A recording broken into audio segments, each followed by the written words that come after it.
Hello students, कैसे हो। आज हम पढ़ेंगे, आपको पता है चैप्टर का नाम हमारा ट्रायंगल्स है और एक्सरसाइज 6.3। ठीक है, तो देखिए, आप सोच रहे होंगे मैंने स्टूडेंट बोल दिया, ऐसा क्यों बोल दिया। वैसे भी कोई नहीं देखता है वीडियो, तो कुछ भी बोल दो, क्या फ़र्क पड़ता है।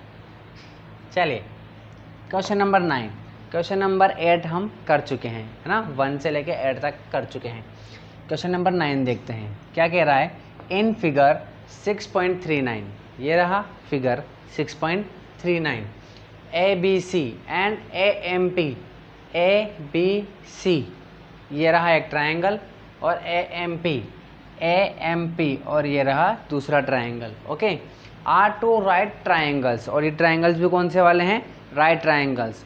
राइट ट्रायंगल्स का मतलब क्या होता है, राइट ट्रायंगल्स का मतलब होता है ऐसा ट्रायंगल जिसमें एक एंगल 90 डिग्री का होता है। ठीक है, जिसमें देखिए बता रहा है right angle at B and M respectively. इसका मतलब आपका जो बी है वो 90 डिग्री का एंगल है और एम जो है वो भी 90 डिग्री का एंगल है। यानी कि आपके पास दो ट्रायंगल दिए हैं ए बी सी। तो ये वाला जो ट्रायंगल है ए बी सी, इस ए बी सी में ये जो बी है ये है क्या, 90 डिग्री का एंगल। और आपको जो ए एम पी दिया हुआ है ए एम पी, इसमें जो एम है वो क्या है, राइट एंगल है। ठीक है, यानी कि 90 डिग्री का एंगल है। ओके, बात समझ में आ गई। रेस्पेक्टिवली का मतलब क्या होता है, रेस्पेक्टिवली का मतलब है कि लाइन से जैसे चलते जा रहा है वैसे ही, यानी कि ए बी सी में बी एंगल 90 डिग्री का है और ए एम पी वाले में एम जो है वो क्या है, देखो ए बी सी पहले आ रहा है तो जो पहले आ रहा है उसको मानेंगे, फिर ए एम पी बाद में आ रहा है तो एम बाद में आ रहा है, यानी कि ये इसका होगा। समझ में आ गई बात, रेस्पेक्टिवली का मतलब ये होता है। चलिए बात करते हैं प्रूव दैट। अब क्या प्रूव करना है हमें, triangle A B C is similar to the triangle A M P, यानी कि हमारे पास ये जो दो ट्रायंगल दिए हुए हैं A B C, similar prove करना है ए एम पी को, इन दोनों ट्रायंगल को हमें सिमिलर प्रूव करना है। और दूसरे में क्या कह रहा है, C A upon P A is equal to B C upon M P. देखिए जैसे ही ये दोनों ट्रायंगल क्या हो जाएंगे, सिमिलर प्रूफ हो जाएंगे, फिर तो हम आराम से इसको लिख ही सकते हैं, क्योंकि कोई भी दो ट्रायंगल जब सिमिलर होते हैं तो उनकी साइड्स का रेशो भी क्या होता है, इक्वल होता है। तो हमको बस ये करना है, उसके बाद एक लाइन लिखनी है, फिर डायरेक्ट ये लिख देंगे। ठीक है, चलिए तो सॉल्यूशन देखते हैं अपन। ओके, तो देखिए सॉल्यूशन में सबसे पहले क्या करते हैं अपन, गिवन क्या गिव है ना भाई, के angle B is equal to angle M is equal to 90 degree. ठीक है, वैसे कुछ स्पेशल दिया नहीं है हमें, तो फिर भी इसलिए हमने ये बस इतना सा लिख दिया। ठीक है, चलिए कुछ स्पेशल दिया होता है तो लिख सकते हैं, बट एक प्रोसेस होता है उस वजह से हमने बस इतना लिख दिया, काफ़ी है। चलिए इसके बाद देखते हैं टू प्रूव। सेकंड स्टेप क्या होता है हमारा, टू प्रूव लिखने का। तो प्रूव क्या करना है भाई, ये दिया हुआ है ऑलरेडी। ठीक है, चलिए पॉइंट 1 और पॉइंट 2। ओके, हालांकि ऐसे लिखते नहीं है बट टू प्रूव लिखा हुआ है, तो जब हम बुक में या नोटबुक में लिखेंगे तो यही कि यही एज इट इज़ यहाँ लिख देंगे अपन। ओके, पॉइंट 1 की जगह पर ये और पॉइंट 2 की जगह पर ये, यहाँ पर स्पेस कम है इसलिए मैंने ऐसे लिख दिया। ठीक है, चलिए टू प्रूव हो गया। टू प्रूव के बाद क्या करना है हमें, टू प्रूव के बाद हमारा तीसरा पॉइंट क्या आता है, हमारा तीसरा पॉइंट आता है किसका, प्रूफ का। ये रहा प्रूफ। ओके, चलिए प्रूफ में क्या करेंगे, पहला पॉइंट जो है उसको सॉल्व करेंगे, और पहला पॉइंट हमें जब सॉल्व करना है, इस जब हमें सिमिलर प्रूफ करना होता है तो उसकी फर्स्ट स्टेप क्या होती है, फर्स्ट स्टेप में होता है यहाँ लिख देते हैं हम इन और यहाँ कर देते हैं एंड, इसको हटा करके एंड लिख देते हैं। तो यहाँ पर हम कर देंगे इन, फिर एज इट इज ऐसा क्या ऐसा, in triangle A B C and triangle A M P. Okay, चलिए ये लिख दिया हमने। अब क्या करना है, देखिए अब इसमें अपन को सिमिलर प्रूफ करना है, तो सिमिलर प्रूफ कैसे करेंगे, देखिए एक तो हमें यहाँ पर हमने गिवन में दिया हुआ है, क्या क्या है भाई, एंगल बी और एंगल एम दोनों इक्वल है। क्यों है? क्योंकि दोनों 90 डिग्री के हैं। ठीक है, तो एक चीज़ तो ये मिली गई। ओके, दूसरा आप देख सकते हो, जैसा कि मैं आपको पहले भी कई बार बता चुका हूँ कि जो हमें यहाँ पर दिया हुआ है उससे हमें हिंट मिल जाता है। देखिए ए और ए, यहाँ पे भी ए है, यहाँ भी ए है, यानी कि ए इक्वल है ए के। ठीक है, तो देख लेते हैं सच में है कि नहीं, या क्योंकि दोनों भी कई बार केस में लिखा हुआ सेम होता है बट वो अलग अलग होते हैं। ठीक है, तो यहाँ चेक कर लेते हैं। देखिए ए बी सी, इस वाले में, इस ट्राइंगल में ये वाला एंगल ए है, और ए एम पी, और इस वाले ट्राइंगल में भी यही वाला एंगल ए है। ठीक है, अलग अलग नहीं है, ए दोनों के लिए कॉमन है। तो हमारे पास दो एंगल आ गए, एक आ गया बी और एक आ गया एम। ठीक है, तो एक तो ये एंगल इक्वल हो गए, और दूसरे में दोनों में ही क्या है, ए जो है वो कॉमन है, यानी कि दो एंगल क्या हो गए, इक्वल हो गए। और जब दो एंगल इक्वल हो जाते हैं तो कौन सा क्राइटेरिया लग जाता है, criteria angle angle. Angle angle criteria से हम ये बोल सकते हैं कि दोनों ट्राइंगल क्या हैं, सिमिलर हैं। ठीक है, चलिए तो हम यहाँ लिख देंगे, क्या लिख देंगे भाई, कि एंगल बी, अब देखो ए बी सी पहले लिखा है इसलिए हमने बी पे इधर लिखा है। ठीक है, इधर देखिए लेफ्ट में है तो ये भी लेफ्ट में है, ये राइट में है इसलिए राइट में। इसका क्या देखो बी है, ये रहा बी, बी की जगह पे क्या है, जैसे कि सेकंड नंबर पे है तो यहाँ पे सेकंड नंबर पे क्या है, एम है, तो ये एंगल एम। ठीक है, चलिए तो क्यों है भाई, क्योंकि दोनों क्या हैं, 90 डिग्री के एंगल हैं। ओके, चलिए सेकेंड हम क्या लिखेंगे, angle A is equal to angle A, angle A is equal to angle A. और क्यों है भाई ये एंगल ए इक्वल, क्योंकि दोनों क्या हैं, कॉमन है, दोनों में कॉमन है ये। ओके, चलिए तो अब हम लिख सकते हैं, अब ये कि ये लाइन या फिर ये जो लिखा हुआ है ना एज इट इज़ ऐसा कैसा लिख दो, बस यहाँ पर हमें 3 बिंदी लगानी है। 3 बिंदी का मतलब क्या होता है, देयरफॉर।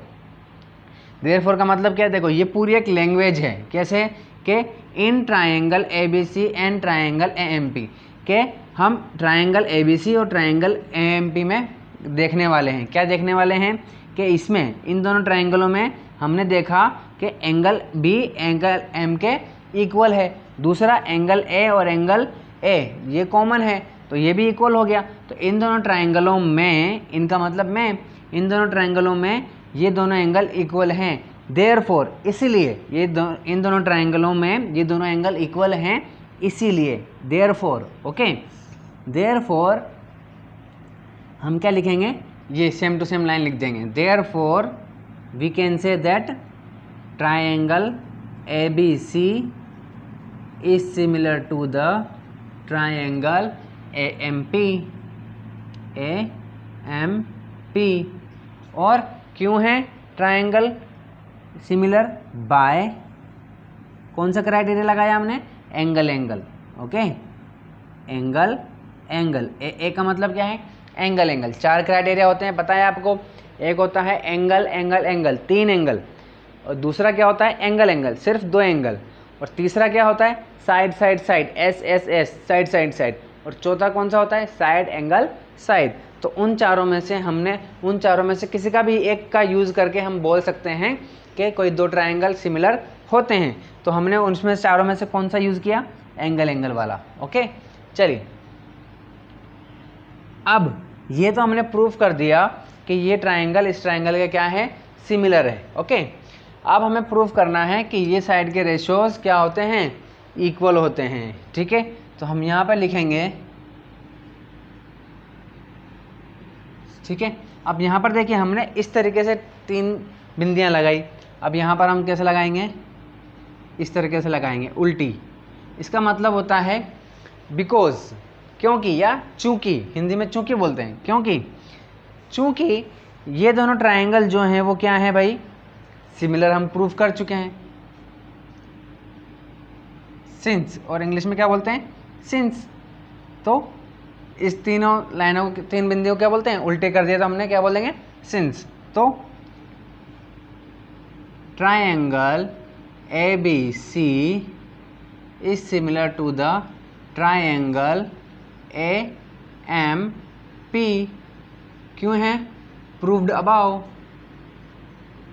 Proved above. हमने भाई अभी प्रूव किया ऊपर, यहाँ पर हमने प्रूव किया है, ठीक है। तो ये since this triangle is similar to the this triangle, क्यों है? क्योंकि अभी हमने प्रूव किया है। सो वी कैन से, और से की जगह आप राइट भी लिख सकते हो, वी कैन राइट दैट, और यूं भी लिख सकते हो वी नो दैट, ऐसे भी लिख सकते हो आप।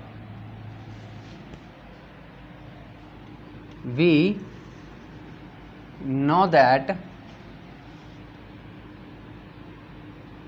We know that ratios of sides of two triangles which are similar, ठीक है ना। और we can say similar triangles have the same sides ratio, okay। we know that similar triangles angles have, और इसको अपन ऐसे भी लिख सकते हैं कि ratio of sides of similar triangles are equal, ऐसे लिख देते हैं इसको, ठीक है। चलिए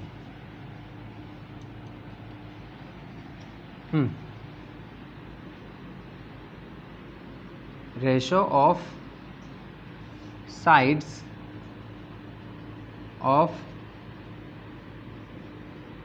सिमिलर ट्राइंगल्स आर इक्वल, ठीक है। हमें पता है कि जो साइड के रेशो होते हैं सिमिलर ट्राइंगल के, जो साइड के रेशो होते हैं वो क्या होते हैं? इक्वल होते हैं। सो वी कैन राइट, क्या लिख सकते हैं भाई? देखो यहाँ पे देखिए, इस ट्राइंगल में हम लिख सकते हैं A B upon A M P, sorry A M, इसी तरीके से B C upon M P, okay, और सी ए अपॉन पी ए। तो हमें क्या चाहिए? सी A upon P A, okay. देखो मैं पूरा लिख देता हूँ आपके लिए। हम लिख सकते हैं A B upon A M is equal to B C upon M P is equal to C A upon P A, okay. अब देखो हमें चाहिए क्या? सी ए अपॉन पी ए ये रहा, और B C upon M P ये रहा, तो इसको हटा दें, ठीक है। चलिए ये लीजिए, वैसे ये भी लिख सकते हैं अपन, ठीक है, बट जो चाहिए वो लिख देते हैं। तो इस तरीके से अब अगर यहाँ जैसा लिख रहा है वैसा लिखना चाहते हो तो आप वैसे लिख दीजिए। ये लीजिए, इसको इधर लिख दीजिए, C A upon P A is equal to B C upon M P, ठीक है। ये हो गया हैंस प्रूव्ड। बात समझ में आ गई? तो इस तरीके से अपन ने क्वेश्चन नंबर 9 कंप्लीट कर लिया, और I hope you understand all this question, okay. चलिए क्वेश्चन नंबर 10 देखते हैं।